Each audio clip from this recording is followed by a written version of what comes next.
મહારાષ્ટ્રમાં એક નાનકડું ગામ. ગામનું નામ દોહા. આ દોહા ગામમાં એક વેપારી રહેતા. એ વેપારીનું નામ હતું તુકારામ. તુકારામને તો વેપારમાં જરાય રસ નહીં. તેમને તો બસ ભગવાન શ્રી વિઠ્ઠલ પાંડુરંગની ભક્તિ જ ગમે. પરિણામે ધંધામાં મોટી ખોટ આવી. પણ તુકારામની તો આની પર કાંઈ અસર નહીં. એક દિવસ તેમના પત્ની જીજાબાઈએ તેમનો ઉધડો લીધો કે અરે, આમ શ્રી વિઠ્ઠલ પાંડુરંગની ભક્તિ કરી કંઈ ચાલશે? શું આપણા સંતાનોને સહન નથી કરવો પડતો?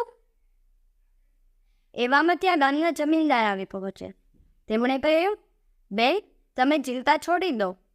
તુકારામ ભલે તેમના ભક્તિભાવમાં લીન રહેતા. તેમને બસ મારે ખેતરે આવવાનું છે અને માચડે બેસી જવાનું છે.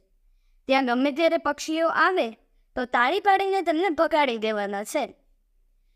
જીજાબાઈ તો ખુશખુશાલ થઈ ગયા અને તુકારામ પણ નીકળ્યા પોતાને કામે.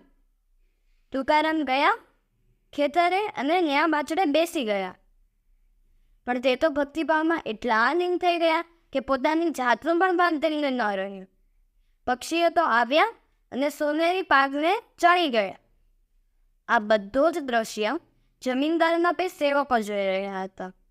તેમણે તરત જ આ વાત જમીનદારને કાને નાખી. જમીનદાર દોડતા દોડતા ત્યાં આવ્યા અને કહ્યું, તુકારામ, તમે આ શું કર્યું? જેમને મેં તમને તમારા કુટુંબના ભરણ પોષણ માટે પૈસા આપ્યા અને તમે તો મારા જ પેટે પાટું માર્યું. બીજી બાજુ આ વાત જીજાબાઈને ખબર પડી. જીજાબાઈ પણ દોડતા દોડતા આવ્યા. તેમણે કહ્યું, અરે, તમે આ શું કર્યું? જેમણે તમને ભરણ પોષણ આપ્યું તેમને જ તમે નુકસાન કર્યું. જમીનદાર બોલ્યા, આનો ફેસલો તો હવે પંચ જ આપશે. ગામનું પંચ એકઠું થયું. પંચે કહ્યું, તુકારામ, તમે નુકસાન તો કર્યું, હવે આની ભરપાઈ કરશે કોણ? તુકારામ બોલ્યા, પહેલાં કાપણી તો કરો. જેટલું કરશે એ હું આપી દઈશ. કાપણી ચાલુ થઈ અને પૂરી પણ થઈ ગઈ, પણ કાંઈ વધારે પાક નીકળ્યો નહીં. હવે તો ખાલી તણખલા જ વધ્યા હતા. અને જેવા તણખલા કંકેર્યા, અરે, અનાજનો તો ઢગલો થઈ ગયો. બધા વિચારતા થઈ ગયા કે આ કેવો ચમત્કાર. જમીનદાર તો તુકારામને પગે જ પડી ગયા. તેમણે કહ્યું, તુકારામ, મને માફ કરજો, હું તમને ઓળખી ના શક્યો. તુકારામે કહ્યું, ભાઈ, હું તો કંઈ ન જાણું. આ બધું તો પ્રભુ વિઠ્ઠલ પાંડુરંગની કૃપા છે. આ રહી તમારું અનાજ, તમારું લઈ લો. જમીનદારે પોતાનું અનાજ તો લઈ લીધું, છતાં પણ અનાજ તો વધ્યું.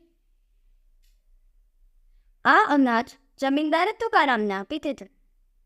આવા વખતે જીજાબાઈ બોલ્યા કે આ અનાજ તો પ્રભુ પાંડુરંગની કૃપા છે. આપણે આ અનાજ ગ્રામજનોમાં વેચી દેવું જોઈએ. તુકારામ બોલ્યા કે ધાર્યું ધણીઓ થાય. આમાં હતા આપણા સંત તુકારામ. આ તો ભારતીય સંસ્કૃતિની ખાલી એક જ ફણક છે. આવા તો કેટલા સંત ઋષિમુનિઓ આપણી ભારતીય સંસ્કૃતિમાં થઈ રહ્યા છે. તમે કદાચ એક કીર્તન તો સાંભળી જ હશે, વિઠ્ઠલ વિઠ્ઠલ વિઠ્ઠલા હરિયો વિઠ્ઠલા. તો આ કીર્તનમાં એક પંક્તિ આવે છે, પંઢરપુરમાં આવેલા હરિયો વિઠ્ઠલા, તુકારામે દીઠેલા હરિયો વિઠ્ઠલા. તો આ હતા આપણા સંત તુકારામ. ધન્યવાદ.